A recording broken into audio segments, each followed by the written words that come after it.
spray. So up at the cooler, we seen that little houndstone plant that had that magenta flower on it. This is what it looked like down here on the river bottom where it had plenty of moisture and was able to live out its full life. And you can make out those 4 nutlets with the little Velcro that will attach to people's socks, animal hairs, everything like that. That's problematic. There's a few of them with some flowers left on it, but not too many. This is the houndstone.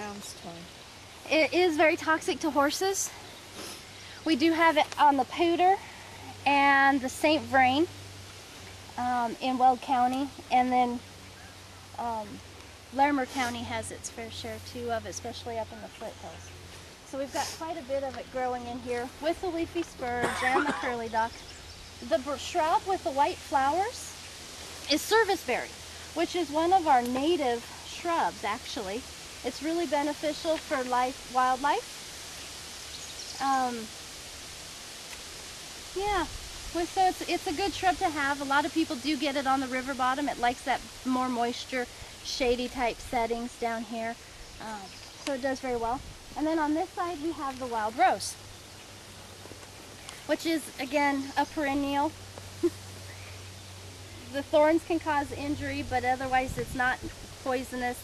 Native Americans used it for tea, the inner bark for tobacco, and then the rose hips for food. So the wild rose has a lot of purposes, but as you can tell, it really takes over and becomes extremely invasive. So in this area,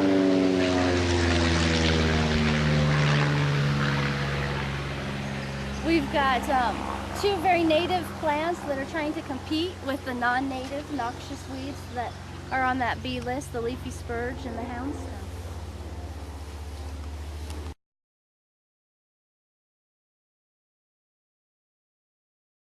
This is the sweet clover, the legume that we were talking about a little bit earlier.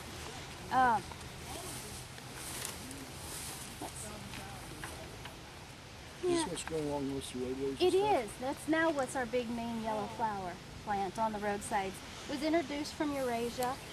It thrives on about 14 inches of precip, so it does really well in our climate where we average out 16 to 18 inches of precip. Like I said, it can cause some bloating issues, but for the most part, livestock like it just fine. Honeys use it to make the pollen for honey from the bees. And then the birds and small mammals will It's do considered a noxious weed though? It is not. No, but it's non-native. And typically speaking, we consider the noxious weeds is a legal term that the lawyers had to put on everything.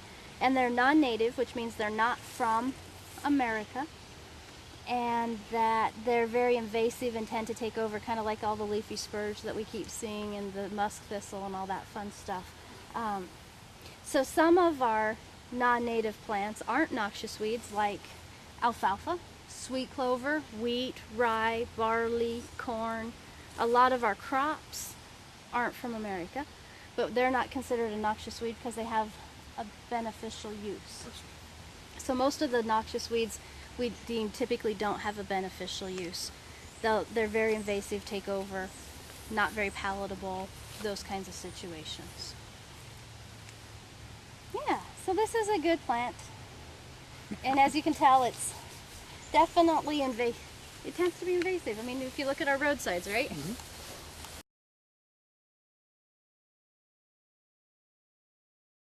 This is a patch of cheatgrass, and you can make out all of the reddish tinged grass and the brownish grass as we scan around and we look at it. Where you're standing is young cheatgrass that's still green for the most part in there.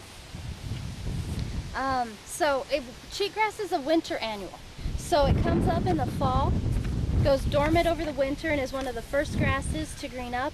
And then by June, it's typically dead and dying. It causes a lot of our wildfires, especially in the foothills with the lightning strikes and the storms that we get throughout the summer. Treatment-wise, though, it's one of those tough ones because it's that winter annual, and when it's in that green grass stage, it's actually really beneficial. It's palatable, livestock like it and will eat it, and it's not a nuisance. It's a nuisance when it gets to this stage where the seeds can burrow into their jaws, into their mouths, or into, if you have dogs and you go hunting a lot, into their ears, their nose, or in their pads on their feet. So that's when it becomes a problematic plant. We were talking about the noxious weeds have a legal term and legal ramifications requiring control on them. Cheatgrass is on the C list because it is so widespread, but yet you can manage it and it can be a useful grass at times. So some species, like we talked about on the A list, the mandatory eradications, the purple loosestrife, the myrtle spurge, cypress spurge, those species, there's no negotiations on those. The species on the B list that are deemed for control and the C list species, as long as you keep them from going to seed and impacting your neighbors, you could utilize them. Canada thistle is one that we'll come to here in a little bit. Cattle will eat the flowers, so will horses eat the flowers off of them. So technically, as long as your livestock's going through and clipping the flower heads, it keeps you in compliance with the state law and the county code. And you're able to utilize that vegetation, which makes it not so bad. Now, if you have horses, they're not going to eat the leafy spurge, so that's going to be one of those noxious weeds that you are going to have to spray and control. Because again, it's not getting you what you want. The wild rose is a native plant, but you can see how invasive it can be. You may want to actually control it because of its invasiveness, even though it is a native species.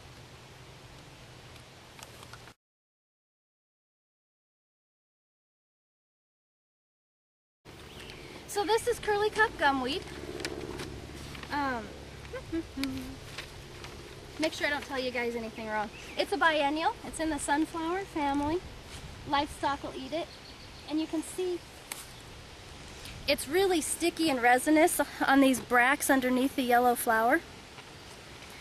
So if you have wool, sheep, you know, Angora goats and stuff like that, it can definitely be problematic. Thank you. Cattle tend not to eat it. So, and as you can see here, we've got a lot of it that's not in the flower stage coming up along the trail and the roadway. So it can be very invasive. It's not native, but yet it's not a noxious weed.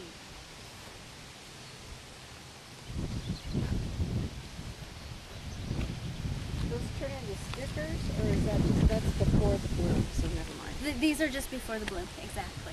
And the You big, said it was native, or it is native. It is native, I like it. Native Americans use the plant for treating saddle galls, tuberculosis, see the dizziness, relief from poison ivy, chewing gum, and brooms. wow. Yeah. In modern medicine, they use an extract from the plant to treat whooping cough and asthma. But because of that sticky resin, it takes that surfactant to have the herbicide to get through it if you don't like it.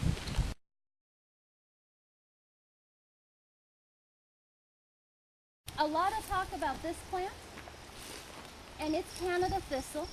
So it's on the B list. In Weld County, it's mandatory control suppression.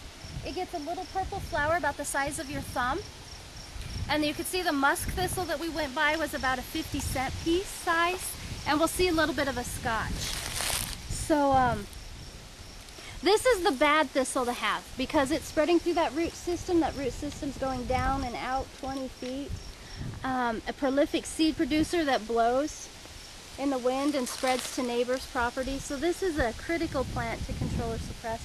Otherwise it will take over your pasture area, Sonia.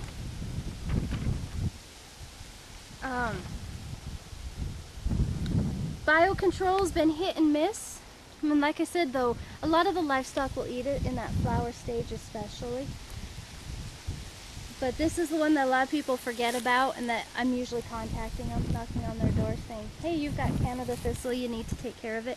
Typically, I think of Canada thistle as knee to mid-thigh high, whereas the musk and the scotch can be as tall as me, 5-6 feet tall without any hesitations. This one's just a tinier, daintier plant, but much harder to control than the bigger thistles.